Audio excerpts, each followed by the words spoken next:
അത് ആരോപണമെന്നൊന്നും പറയാൻ പറ്റില്ല, അത് അധിക്ഷേപമാണ്. ഇപ്പോൾ നിങ്ങളുടെ മുമ്പിൽ നിന്നിട്ട് ഒരാളെ അസഭ്യം പറയുക, അല്ലെങ്കിൽ പച്ചത്തെറി പറയുക, എന്തും പറയുക, വിളിച്ചു പറയുക. CPM-ൻ്റെ ഒരു ജില്ലാ സെക്രട്ടറിയാണ് അത് പറയണത്. CPM നേതൃത്വം ചെയ്യുന്നത് അയാളെ ഉടൻ തന്നെ ആ സ്ഥാനത്ത് നിന്ന് പുറത്താക്കുകയും ഷാഫി പറമ്പിൽ പരാതി കൊടുക്കുമെന്നാണ് ഞാൻ കരുതുന്നത്. ആ പരാതിയുടെ പുറത്ത് അയാളെ അറസ്റ്റ് ചെയ്യുകയും ചെയ്യാണ് വേണ്ടത്. ഇപ്പോൾ പറവൂരിലെ ഒരു കേസിൽ ഇല്ലാത്ത ആളുകളെയാണ് കേസ് എടുക്കുന്നത്. കൊടുക്കുന്ന ആളുകൾക്കെതിരായിട്ട് എല്ലാവർക്കും എതിരായിട്ട് കേസാണ്. അദ്ദേഹത്തിൻ്റെ പറവൂരത്തെ ഗോപാലകൃഷ്ണൻ്റെ ഭാര്യ ഭിന്നശേഷിക്കാരിയായ അദ്ദേഹത്തിൻ്റെ ഭാര്യ പരാതി കൊടുത്തിട്ട് ഇതുവരെ കേസെടുത്തിട്ടില്ല. മനസ്സിലായില്ലേ?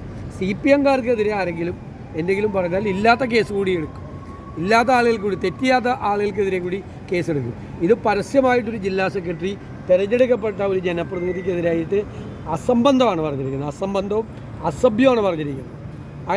അയാളെ ആദ്യ ആ സ്ഥാനത്ത് നിന്ന് മാറ്റണം. എന്നിട്ട് അയാൾക്കെതിരായിട്ട് ഈ പരാതിയുടെ അടിസ്ഥാനത്തിൽ അയാൾക്കെതിരായി നടപടിയെടുത്ത് അയാളെ അറസ്റ്റ് ചെയ്യണമെന്നാണ് ഞങ്ങളുടെ ഡിമാൻഡ്.